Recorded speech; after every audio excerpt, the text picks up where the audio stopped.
So, in the last session, what we discussed was expression for kinetic energy.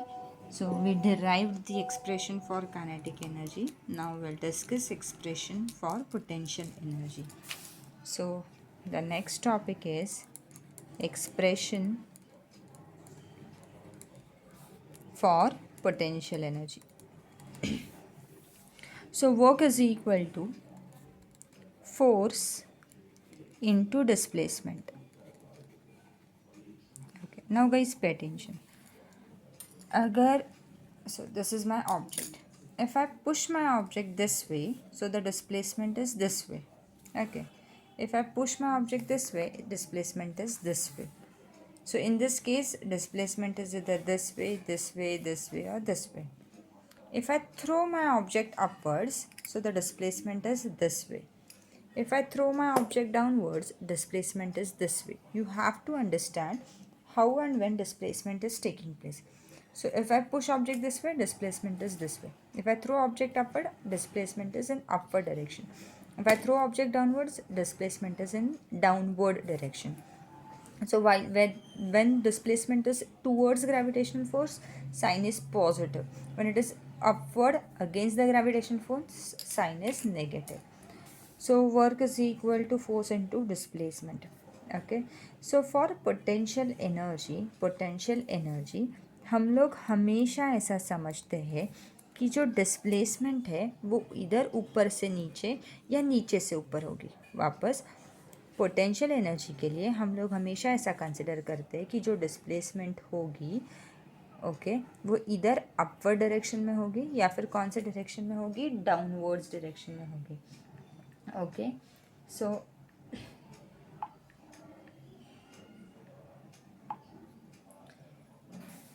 इस case में displacement क्या आ जाएगा, एच, क्योंकि अगर अपवर्ड होगा तो भी हाइट है, डाउनवर्ड हुआ तो भी हाइट है. Force is equal to m into a, ये हमारा फॉर्मूला था. लेकिन लास्ट सेशन में बताया था मैंने, जब हम अपवर्ड या डाउनवर्ड डायरेक्शन कंसिडर करते हैं तो हम लोग ए नहीं लिखते, हम लोग उस जगह पे क्या लिखते हैं, जी.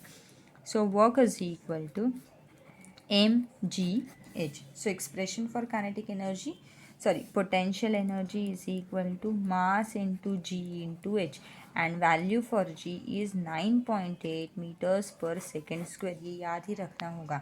value for g is 9.8 into 9.8 meters per second square. okay. अब कुछ न्यूमेरिकल्स हम लोग सॉल्व करते हैं काइनेटिक एनर्जी के लिए और पोटेंशियल एनर्जी के लिए. ओके. सो हम लोग आते हैं टेक्स्ट बुक के पास, सॉल्व एग्जाम्पल लेते हैं एक. Okay, let's see. The question is page number 23. A stone having mass 250 gram. So the stone of mass is 250 grams. Okay, so given mass is equal to m is equal to 250 grams.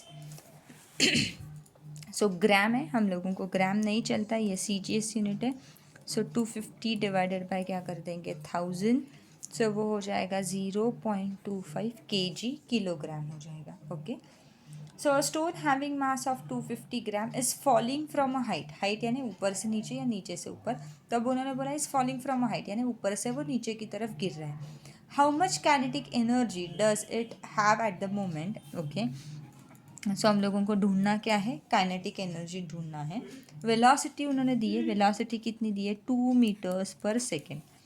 So formula kinetic energy is equal to half into M into V square. So half into mass कितना आया, 0.25 into V square यानी क्या हुआ, 2 into 2. सो 2 cancel, 0.25 into 2 यानी आएगा 0.5 joules. क्या आया, 0.5 joules. सो आज मैं आप लोगों को ये जो न्यूमेरिकल सॉल्व किया है इसके ये नोट्स के इसमें भेज दूँगी. शायद आप लोगों को समझ में आया क्या किया मैंने यहाँ पे. ओके.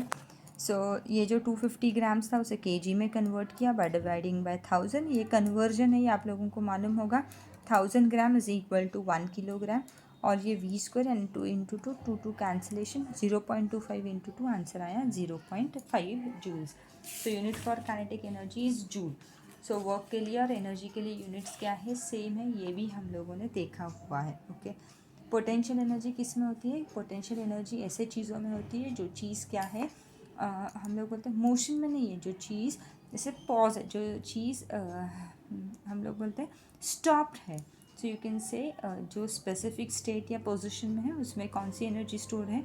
Potential energy. सो हम एरो जब स्ट्रेच करते हैं तो वो रिलीज़ करने के लिए पहले बो एंड एरो बाण म्हणतात ना, तो उसको स्ट्रेच करके पीछे की तरफ पुल करते हैं, यानी उसके अंदर कौन सी एनर्जी स्टोर है? पोटेंशियल एनर्जी स्टोर है। ओके, पोटेंशियल एनर्जी पे numerical 500 kg of water given, text book page number 24 पे है। सो 500 kg ऑफ वाटर, सो मास उन्होंने कितना दिया है? 500 kg of water stored in the overhead tank of a building of 100 metre high building. 100 metre high building यानी height कितनी दी है? 10 मीटर हाई बिल्डिंग यानी हाइट कितनी दी है? 10 metre. Calculate the amount of potential energy to find क्या आ जाएगा? Potential energy. नाउ गाइस, अभी मैंने थोड़ी देर पहले बताया था जी की वैल्यू अपनी कितनी आने वाली है? 9.8 मीटर्स पर सेकेंड स्क्वायर, ये याद ही रखना है। So potential energy is equal to mgh, that means potential energy is equal to m into g into h. Mass कितना दिया है? 500, जी की वैल्यू आई 9.8 इंटू क्या आ गया? 10, यानी ये आ गया 500 इंटू 98। सो 500 इंटू 98 करते हैं, सो 0 0 और ये आया 490 जूल्स। सो पोटेंशियल एनर्जी कितनी आई? 49,000 जूल्स। एनर्जी और वर्क डन के यूनिट्स सेम है और वो क्या है? जूल। एसआई में, सीजीएस में क्या है? अर्ग। ये हो गया है हम लोगों का डिस्कस करके। Okay, now next, what is power? Power is the rate at which work is done. What is par? Par is the rate at which work is done. So par के लिए फॉर्मूला क्या हो जाएगा? Power is equal to P is equal to work. How much work is done in how much time? Okay. So par is the rate at which work is done. So par क्या है? थोड़ा सा पहले पढ़ लेते हैं। Can your father climb stairs as fast as you can? No, ये नहीं हो सकता। आप में ज़्यादा पावर है compare to your father.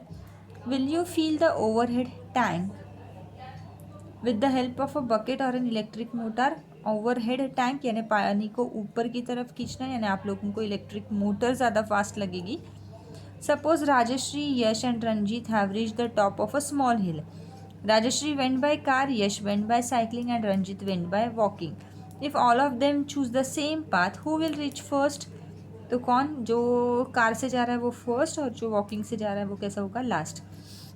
In the above examples the work done is the same in each but the time taken to perform the work is different. Right, बराबर है ना? सबने काम एक जैसा किया है but time taken is different. So the fast और the slow rate the work is done is expressed in terms of par. Par is the rate at which work is done. If W amount of work is done in time t, then P is equal to W upon T. W यानी work done upon क्या आया? Time. अब ये important part है। SI system the unit of work is joule, बराबर है। unit of work क्या है? joule, and the unit of par is क्या हो जाएगा? joules per second, क्योंकि वर्क का क्या है? जूल्स, टाइम का क्या है? सेकेंड्स, तो ये क्या हो जाएगा? जूल्स। ये लाइन को पर सेकेंड जैसा रीड किया जाता है। This is called as watt. So joules पर सेकेंड को क्या बोलते हैं हम लोग? Watt. So 1 watt is equal to 1 joule upon 1 second. In the industrial sector the unit use to measure is called horsepower. 1 horsepower is equal to 746 watt. 1 horsepower is equal to 746 watt. The unit of energy for commercial use is also kilowatt hour. Yes, exactly. हमारे जो light bills वगैरह आते हैं वो kilowatt hour के format में आते हैं। So 1000 joule work perform in 1 second is kilowatt power. So what is 1 kilowatt hour? Okay, so 1, ये डेरिवेशन आप लोगों को ध्यान देना होगा, ये पूछा जाता है। So 1 किलोवाट आवर का मतलब है 1 किलोवाट इंटू 1 आवर, बराबर है। तो 1 किलोवाट यानी कितना होता है? 1000 वाट। और 1 घंटा यानी कितना होता है? 3600 सेकेंड्स। ओके, सो ये हो जाता है 5 ज़ीरोज़ 1 2 3 4 5 और ये कितना है 36 क्या हो जाएगा joules. So 1 kWh is equal to 36, ये कितने ज़ीरोज़ है 5 जूल्स, या इसे हम लोग ऐसा लिख सकते हैं 36 इंटू 10⁵ जूल्स, या थोड़ा और मॉडिफाई करके 3.6 इंटू 10⁶ जूल्स।